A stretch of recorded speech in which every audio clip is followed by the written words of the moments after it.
Bonjour à toutes et tous, bienvenue dans les coulisses du Grand Lyon. Mon invité du jour, Mathieu Martinière, bonjour. Bonjour. Vous êtes journaliste d'enquête, vous sortez avec Robert Schmitt ce livre Interpol, l'enquête. C'est un livre qui vous a demandé 10 ans d'enquête. Alors est-ce que vous l'avez conçu un peu comme un manuel de journalisme? On vous découvre au début du livre à 24-25 ans sur vos premières enquêtes, vous n'avez pas de source particulière, vous n'avez pas encore la méthodologie du journaliste d'enquête, mais pourtant vous allez pouvoir révéler des informations de dimension internationale. En fait, on s'est voulu assez pédagogique à la fois sur Interpol et à la fois sur le journalisme, parce qu'en fait, on voulait prendre le lecteur par la main, un peu comme on a vécu cette enquête. En fait, c'est vrai que ça faisait quelques années qu'on était indépendant, on n'avait pas fait énormément d'enquêtes, et en fait, on tombe sur un sujet où personne n'avait vraiment enquêté en profondeur. Donc du coup, ça nous a pris 10 ans, et en fait, on raconte même nos erreurs en fait dans le livre, comment on fait le contradictoire bien trop tôt, voilà, ce qui nous a mis des bâtons dans les roues plus tard. Donc oui, on l'a un peu conçu comme un. En fait, on a voulu être transparent sur les méthodes des journalistes, comment ils enquêtent. On avait pas mal d'anecdotes sur les coulisses, donc c'est aussi pour ça qu'on trouvait intéressant de raconter les 10 années d'enquête et pas seulement les dernières années. Des anecdotes qu'on n'avait jamais racontées, qui sont quand même assez savoureuses, où il y a un peu une ambiance de roman d'espionnage qu'on a voulu donner à ce livre, même si tout est vrai, tout est factuel. Donc oui, on l'a un peu conçu comme ça. Alors, on va parler des dérives d'Interpol que vous avez dévoilées, mais avant cela, votre propos n'est pas de dire qu'Interpol est une organisation inutile, qu'il faut la fermer.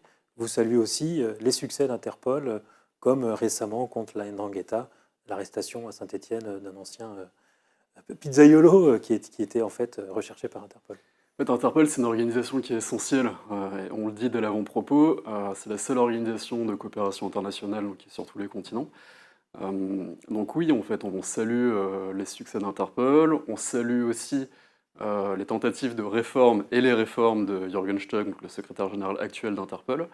Il y a une plus grande transparence qu'au début de notre enquête, ça aussi on le salue aussi. Mais on le dit aussi dans l'avant-propos, c'est pas parce que Interpol est une organisation essentielle qui va dans le bon sens, qu'elle n'est pas exempte de critiques, et là pour le coup, on en dévoile pas mal dans ce livre. Alors, les premières critiques que vous faites, c'est sur le financement. Vous suivez beaucoup le financement d'Interpol. Le principal reproche que vous avez à faire, même si ça s'est arrangé dans le temps, c'est le financement par des organismes privés, comme la FIFA, comme Philip Morris, comme l'industrie pharmaceutique, avec des conséquences sur l'indépendance d'Interpol. Ouais, en fait, on est tombé d'abord sur le partenariat avec l'industrie du tabac. Et pour le coup, on est quand même un peu tombé de nos chaises quand on a vu ce partenariat. Et pour juste donner un exemple sur ce partenariat-là, Interpol, donc, qui est financé à 15 millions d'euros par Philip Morris, ça a duré quelques années. Et Ronald Noble, qui était à l'époque le secrétaire général américain d'Interpol, faisait la promotion de systèmes de traçabilité de l'industrie du tabac. Donc il y avait des conflits d'intérêts flagrants.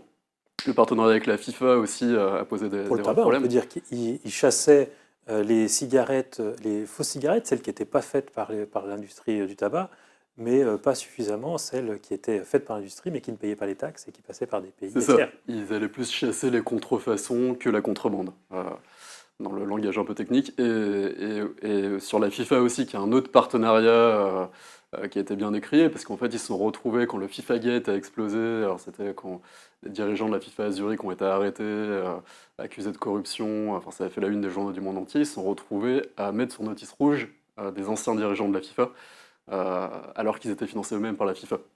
Euh, voilà. Et autre sujet, c'est l'industrie pharmaceutique. Même problématique qu'avec l'industrie du tabac, mais des problématiques de santé encore plus fortes, puisque là, c'est le statut des médicaments génériques. Pour certains laboratoires, il s'agissait de les faire interdire, ce qui a pu contribuer à faire Interpol, alors que dans beaucoup de pays, ce sont des médicaments qui sauvent des vies. Ouais, là on parle clairement de lobbying de l'industrie pharmaceutique auprès d'Interpol, et en fait on sait qu'il y a un combat entre l'industrie des génériques et l'industrie des médicaments brevetés. Donc en gros c'est un combat entre les pays du Nord et les pays du Sud, si je caricature un petit peu, c'est surtout l'Inde qui est un grand pourvoyeur de génériques. Et en fait oui, on s'est rendu compte que Interpol était du côté de l'industrie pharmaceutique, on a eu accès à un discours de Ronald Noble devant des grands patrons de l'industrie pharmaceutique qui étaient complètement passé sous silence, qui n'était pas à l'agenda officiel, où clairement on avait l'impression que c'était un VRP de l'industrie pharmaceutique. Ils avaient oublié leur rôle de neutralité en fait dans ce débat-là. Alors, au tout début de votre enquête, il y a un homme qui va vous faire confiance. Alors, on dit que vous êtes assez jeune journaliste, c'est Raymond Kendall, pas n'importe qui, c'est l'ancien directeur. Qu'est-ce qui fait qu'il va se livrer à des jeunes journalistes? En fait, il avait été un peu oublié, Raymond Kendall. Alors, il avait déjà quasiment 80 ans hein, quand on le rencontre. Il habitait dans le Beaujolais.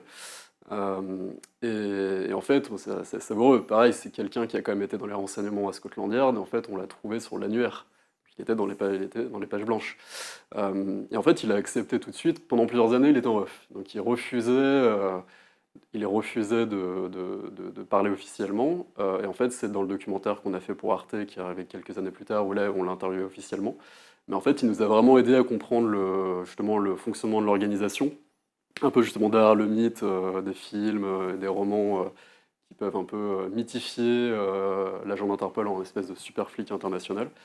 Il nous a aidé à comprendre aussi l'histoire, parce qu'il a quand même été de 85 à 2000 à la tête d'Interpol, donc la fin de la guerre froide. C'est lui qui a amené Interpol à Lyon, donc voilà, ça nous a permis de comprendre pas mal de choses. Alors, si on prend le fil de votre enquête, au début de votre enquête, ce que vous découvrez d'abord, c'est un organisme qui est sous-financé, qui va chercher des partenariats dans le privé avec les dérives qu'on a pointées, des dérives qui sont plutôt aujourd'hui de l'ordre du passé. Même la Fondation Interpol a été fermée, c'est ça? La Fondation Interpol, alors c'est pas une annonce officielle, on le sait, on le révèle dans le livre, ils l'ont décidé au mois de juillet.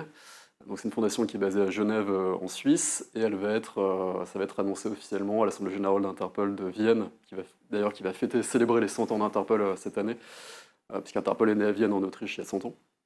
Et donc oui, la fondation Interpol a fermé parce qu'en fait, euh, elle a servi uniquement à faire passer 50 millions d'euros des Émirats arabes unis. C'est le seul argent qui a transité par cette fondation. Et elle a accueilli des personnes qui ont été accusées de malversation financière, comme Carlos Ghosn, qui fait partie de cette fondation et qui est aujourd'hui sans notice rouge d'Interpol. Donc plus de financement privé, mais par contre, vous venez de le dire, des financements d'États autoritaires.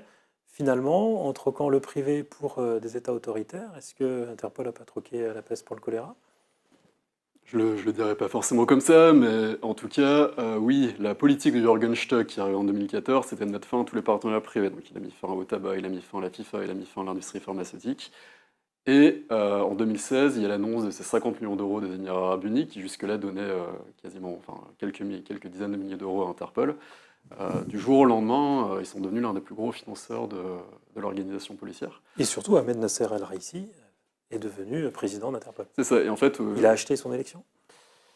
ils ont acheté leur influence. Il n'a pas acheté son élection, on ne peut pas le dire, ça serait diffamatoire, mais il a acheté, les Émirats arabes unis ont acheté une influence parce que à partir du moment où ils ont donné ces 50 millions d'euros, il y a eu une assemblée générale d'Interpol qui s'est tenue à Dubaï 2 années après.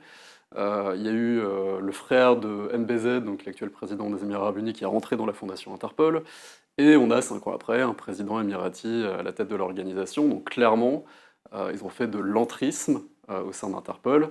Et voilà, ils cherchent à blanchir leur image à l'international. Il ne faut pas oublier que les Émirats arabes unis s'étaient accusés de crimes de guerre au Yémen dans la coalition avec l'Arabie saoudite. Ils sont accusés de torture dans leur prison par des experts de l'ONU, par des organisations des droits de l'homme. Donc en fait, voilà, ils cherchent Interpol a encore une bonne image, ils cherchent auprès d'Interpol à avoir une meilleure image et puis à faire une espèce de blanchiment sur le fait que c'est un État policier et autoritaire. Avec le soutien de la France, c'est une question que vous posez dans le livre. Vous notez que quelques jours après l'élection de l'Émirati, la France a vendu 80 Rafales et 12 hélicoptères aux Émirats. Ouais, ils ont fait une vente record aux Émirats, c'est l'un des premiers partenaires commerciaux sur les ventes d'armes avec la France. Alors, le problème, c'est que les pays refusent de communiquer leur vote c'est l'Assemblée générale, donc l'ensemble des États membres, donc des polices nationales qui votent pour le président d'Interpol. Et la PJ française a refusé de nous répondre sur le vote. Mais ça a été une victoire assez écrasante, puisque c'est les 2 tiers de l'Assemblée générale qui ont voté pour lui, plutôt que pour la candidate européenne. Ouais, qui était une candidate tchèque. Donc oui, ça a été une victoire écrasante. On dit qu'il a fait notamment une tournée dans des pays africains. Faut pas oublier que c'est 54 pays membres de l'organisation et il leur a promis monts et merveilles lors d'une grande tournée juste quelques mois avant l'élection. Il y a aussi une agence de lobbying qui a travaillé pour les Émirats arabes unis. Ce qu'on révèle aussi dans le livre, c'est que plusieurs pontes l'agence policière. On parle notamment du directeur exécutif de l'organisation a été débauché par les Émirats arabes unis au moment de la campagne pour la présidence d'Interpol. Donc il a pu conseiller Al-Raisi, notamment sur... Il ne faut pas oublier que c'est comme une élection qui est très politique aussi. Il faut aller voir tous les pays membres, leur promettre peut-être des améliorations sur la sécurité ou sur la police. Donc il y a 2 cadres d'Interpol qui ont été au ministère de l'Intérieur des Émirats arabes unis pendant la campagne d'Al-Raisi. Mais avant El Raisi, on se souvient que c'était Meng Hongwei, président de la police chinoise, qui était à la tête d'Interpol, et puis qui avait disparu. Donc c'est quand même une succession de pays autoritaires à la tête d'Interpol. Et en parallèle, des militants des droits de l'homme, de Chine, de la minorité ouïghour notamment, mais aussi de Russie, mais aussi des Émirats arabes unis, qui se retrouvent interpellés dans d'autres pays sur la base de notices rouges.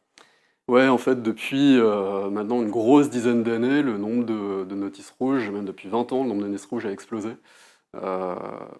Et parce que les bases de données d'Interpol ont explosé.